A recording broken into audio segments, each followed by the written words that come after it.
everyone, and welcome to AA Homesteading. My name's Alicia, and I can't wait to welcome you to our garden and show you everything that we have.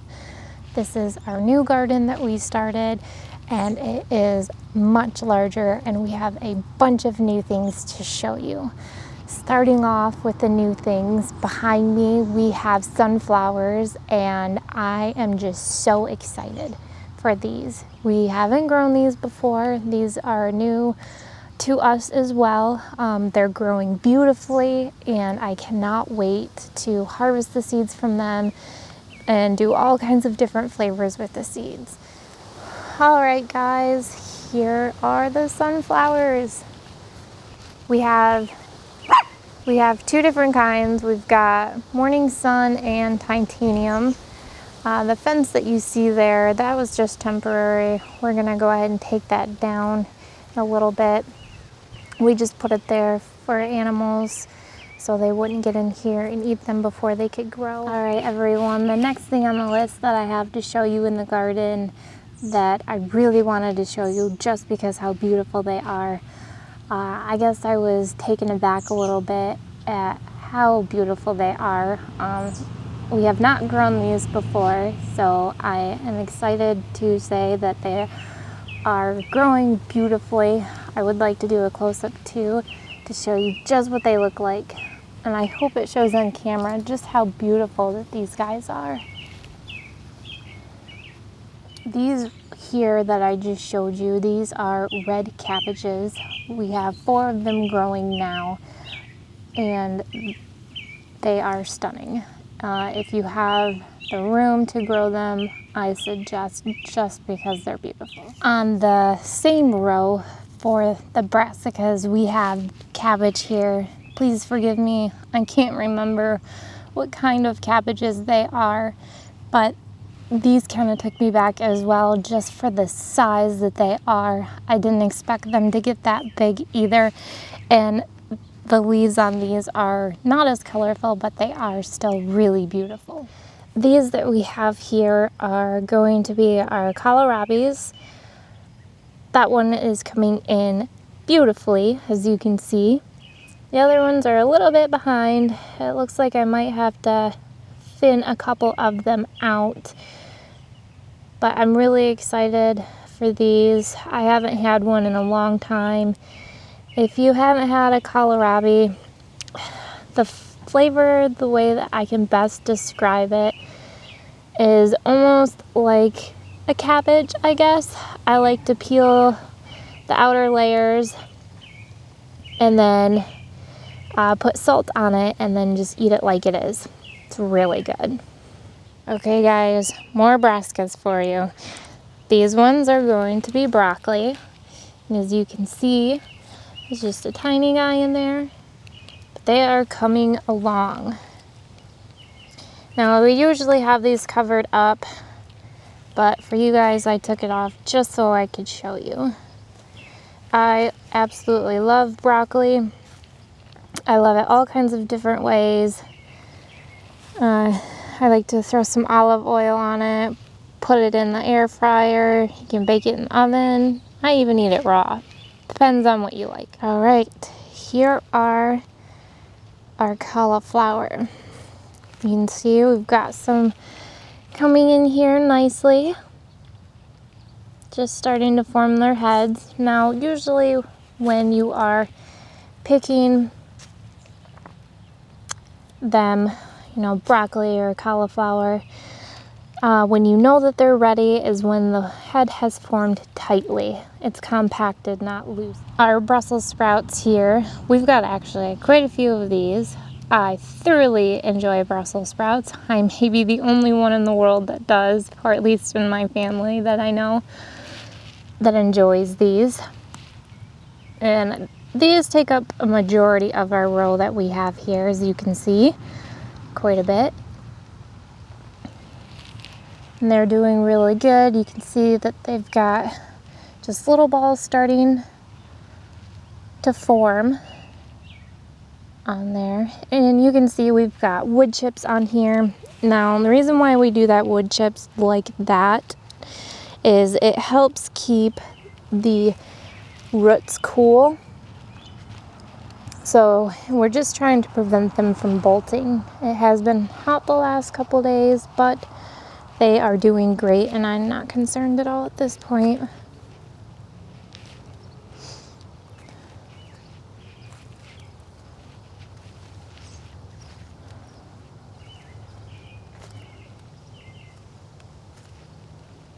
All right, now that I've bothered you enough with the brassicas, we are moving on to our summer squash. Now, I have to say, I think this is probably the best that I've ever seen our squash. I don't know why or what it is, but they are just exploding. We've got 2 of the summer squash going, and that one down there, I'll give him a little bit more time. He'll be ready soon. Here we have these beautiful zucchini, and I know at first it looks kind of scary, those white spots. It is not powdery mildew. It is, I think it's just a genetic thing and just how they are. I'm not concerned at all. They're growing wonderfully. They haven't shown any signs of disease or distress or anything. I do have, it looks like, a couple here that I think I'm gonna take today. Move him. This one looks kind of funky, and that's okay. Sometimes inconsistency in watering can cause your fruit to do weird things, turn out weird shapes. We had a lot of rain for about a week. We were actually pretty concerned there for a little bit on how they would do, but everything did wonderfully, except for that one. We are on to cherry tomatoes. We've got 5 total. We've got 2 in one pot. This one here, this first one, I can't remember the name of it. If I remember, I'll let you know. It's the one that my husband really wanted. He knows exactly what it is. But then the second one there, we've got a super sweet. He's got one little guy on there. See him? He's just so cute. And then the third pot here that we have, there's one on there too. This one is the sun sugar. Now this one is my favorite.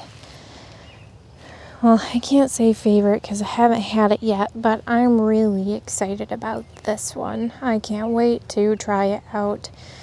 Just the name alone is making my mouth water. And then this one here, we put 2 in one pot. This is just your sugar cherry tomato. Now, I wouldn't recommend it just because of airflow problems. You want to make sure that your tomatoes get enough airflow. But I've put 3 cherry tomato plants in one before, and it did just fine. So if you're ever running into space issues, I'd say go for it. This one is a long row.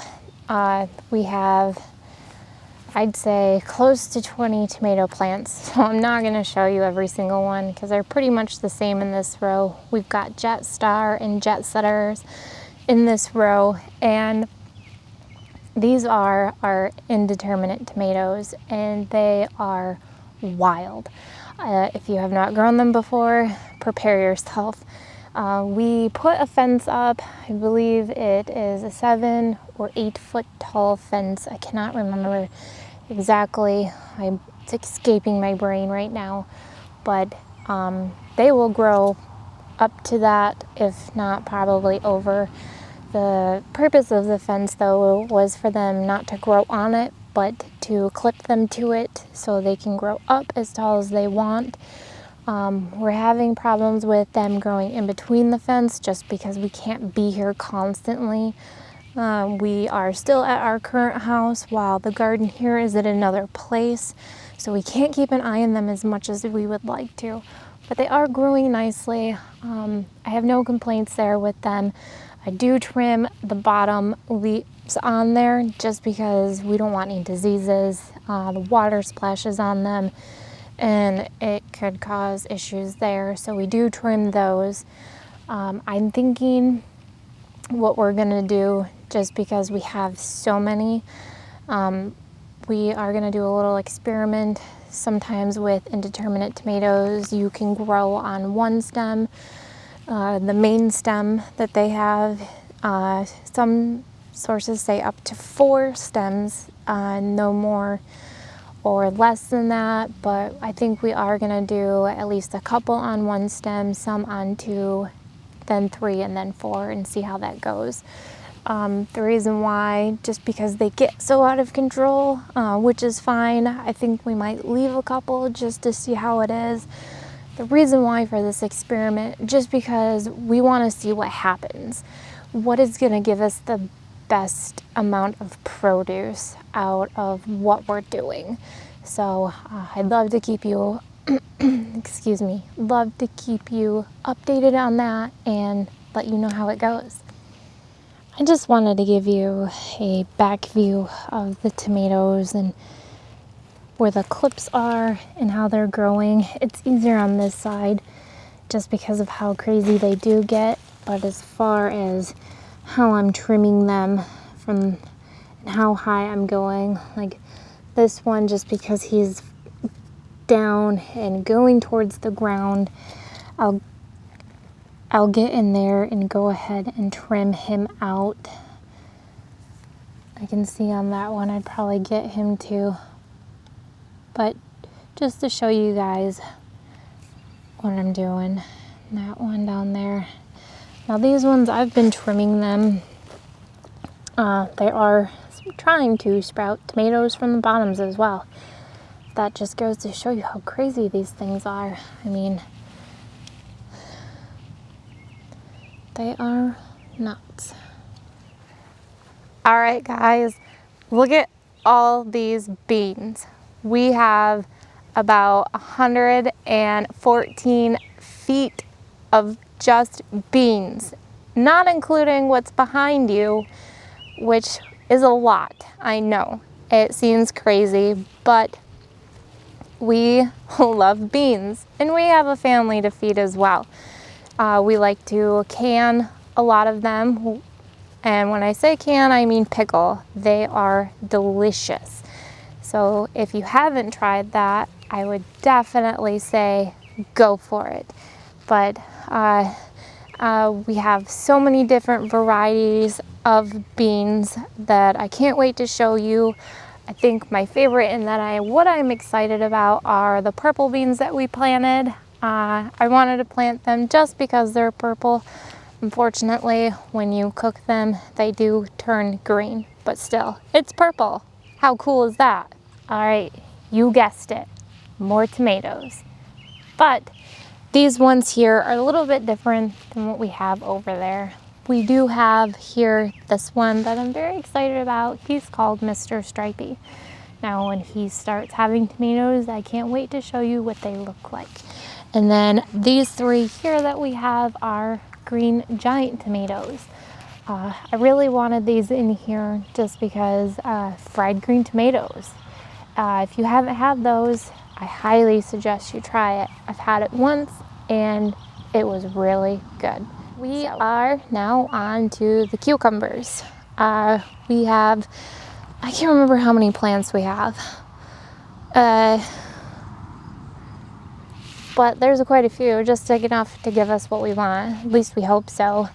You know, with this garden, it may seem extravagant, especially with the beans, but it's just gonna give us an idea in the future too, what we need more of or less of. So we have these pickles here.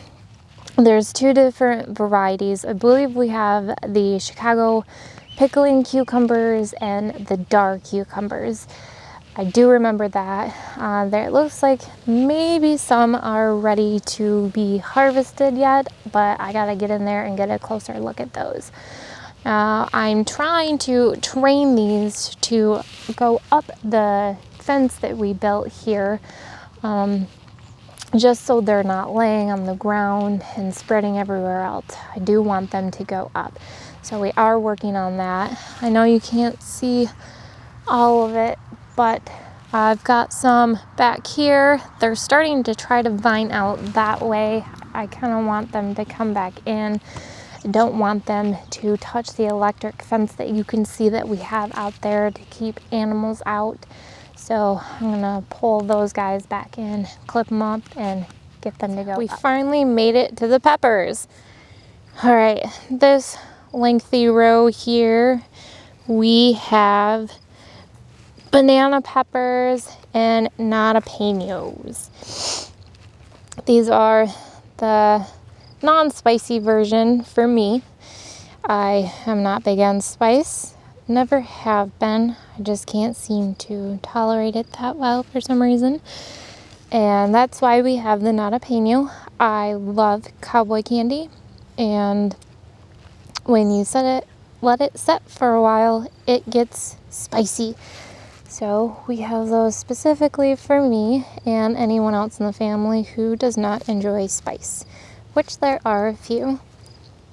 I'm gonna get up and close and personal with these banana pepper plants because I just want you to see the ones that were topped, what they look and how they're doing, especially with the flowers, and seeing the difference between one that wasn't topped versus the other. Now, topping just means at some point in the plant's life, I just cut the top off, and what it's supposed to do, it's supposed to produce more on the plant versus non-topped plants.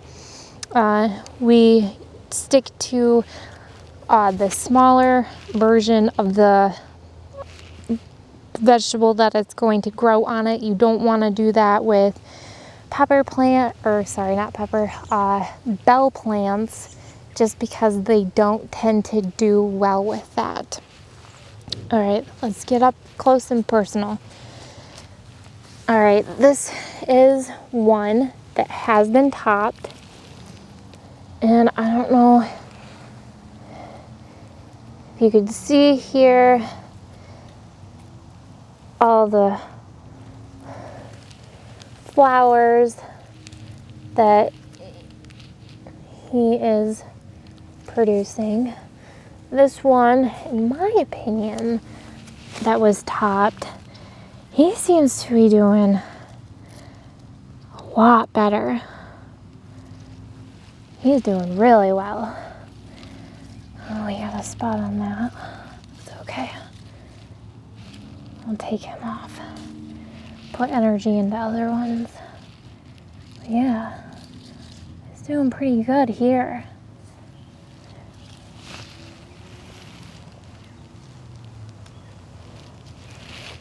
Now, let's look at ones that have not been topped and see the difference in the flower and producing. Now, this one has not. He's definitely bushy. I don't see as many flowers on here. And when I say flowers, anytime you see a flower on a plant, that just means it's going to be producing you food. And that's what we're looking for. Yeah. I don't know, guys. I'm thinking topped. Those look pretty good. We might have to start doing that on all of them. And, you know, we'll know more too once they start growing actual fruit. Are on 2 rows here. These are all of our bell peppers. And we have your classics: orange, red, yellow, green. We have quite a few of those. If you tend to have an abundance, you can freeze them, which I do like to do. to have some over the winter. Some of these leaves on these guys are massive. See that one there? But they are doing really good. We put these in a bit ago. I think these were the first to go in the garden actually. And we had, excuse me, some frost warning. We had some sketchy weather there for a while. And we didn't know if these guys were gonna make it. And we wanted to cover them, but with this fence here that we have, it was kind of in the way. And we just weren't sure, but they are doing great. They're looking good. I'm actually gonna go back to this one. Just wanted to show you these two here. We've got some baby ones coming in. They're so cute when they're so small. Here's another one. Yeah, they're doing good. I'm so excited. The garden makes me so happy. It's just knowing that we did this and this is what we're going to be eating and putting on our plates. It's just so rewarding. This is the last row. And these are the hot peppers. We have so many different varieties in here. We've got jalapenos, we've got cayenne peppers, we've got some apocalyptic scorpion peppers that my husband really wanted. Just such a variety. Now, like I keep saying, I am not a spice girl, never have been, but you know, with salsa and stuff like that, we like to, you know, do hot salsas just for him. Every once in a great while when I'm making chili, I'll throw a hot pepper in there just to give it just enough kick for me. Now he doesn't really taste it, which is fine, but ooh, here's some jalapenos coming in. Looking mighty fine. Sorry, it's blurry. There we go. Beautiful. They're doing great. Got some baby ones over here. They're just so cute.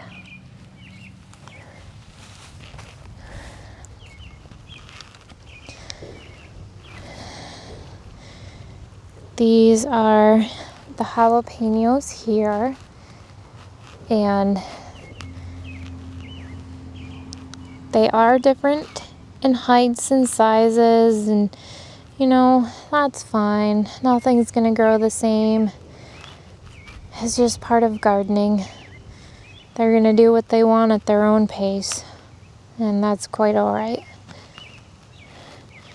Now this guy here, this one is actually different. I wanted him in here just because what's supposed to happen is it's going to be a mix of different colors, and the picture that it showed on it was really pretty, and I want to grow different things, you know. I just don't want the same things that we can get from the store. So we threw a few different things in here that what you can't get at the store. Now, even though this garden is massive, well, for us anyway, compared to what we're used to, we just couldn't fit everything that we wanted in here, surprisingly. And like I said, you know, once we get an understanding of what what's too much, what's not enough, maybe next year we'll be able to fit more of different things and take some things out. So next year, you know, might be a little different. Some more hot peppers.